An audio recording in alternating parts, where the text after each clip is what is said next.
সবাইকে পবিত্র মাহে রমজানের শুভেচ্ছা। রমজান মাসে বৃদ্ধ এবং যাদের হাড় ক্ষয় আছে তাদের জন্য খাওয়া সম্পর্কে কয়েকটি কথা।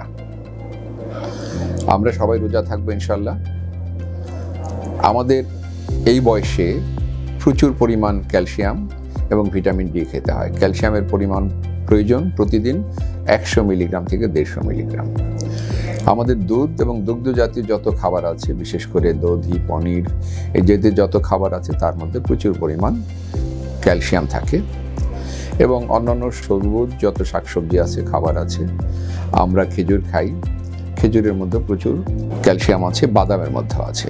আমরা চেষ্টা করব আমাদের ইফতারির সময় এইসব খাবার রাখার জন্য। আমাদের আরেকটি উপাদান দরকার, ভিটামিন ডি। এটা আমাদের প্রতিদিন 800 ইন্টারন্যাশনাল ইউনিট লাগে। আমরা যদি একটি ডিমের কুসুম খেতে পারি প্রতিদিন, তাহলে আমাদের অনেকটা চাহিদা পূরণ হবে।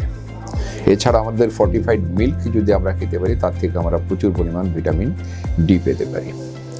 যদি আমরা সাপ্লিমেন্ট খাই, এই সাপ্লিমেন্টগুলি সাধারণত ইফতারের পরে যদি খাই, ক্যালসিয়াম ডি বা ভিটামিন ডি সমৃদ্ধ ক্যাপসুল বা ট্যাবলেট, এটা আমাদের ইফতারের পরে খেলেই ভালো, তখন হজম ভালো হবে।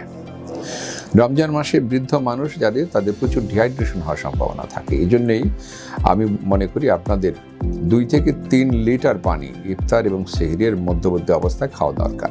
এটা খুবই প্রয়োজন। যারা সুস্বাস্থ্যের অধিকারী বৃদ্ধ না হন তাদের জন্য এটাও প্রয়োজন। আর রমজান মাসে আমরা সাধারণত মাগরিবের নামাজটা পড়ার জন্য খুব তাড়াহুড়া করি, এবং আমরা সকালবেলার নামাজটা পড়ার জন্য, এবং আমরা যারা মাহে রমজানের নামাজটা পড়ার জন্য তাড়াহুড়া করি, আমরা একটু দৌড়ে তাড়াতাড়ি যাওয়ার চেষ্টা যেন না করি। পড়ে গেলেই বৃদ্ধ বয়সে হাড় ভেঙে যাওয়ার সম্ভাবনা থাকে। এই অবস্থায় আমরা সবসময় বলি যে একটি লাঠি ভর দিয়ে হাঁটবেন। যারা বৃদ্ধ মানুষ, লাঠি ভর দিয়ে হাঁটলে আপনাদের পড়ে যাওয়ার সম্ভাবনা কমে যাবে। পড়ে গেলেই কিন্তু হাড় ভেঙে যাওয়ার সম্ভাবনা থাকে। সর্বোপরি আমরা জানি ওয়েট বিয়ারিং এক্সারসাইজ যদি করি, আমরা হাঁটি, দৌড়াই, লাফাই, তাহলে আমাদের হাড় মজবুত হয়, হাড় ক্ষয় প্রতিরোধ করা সম্ভব।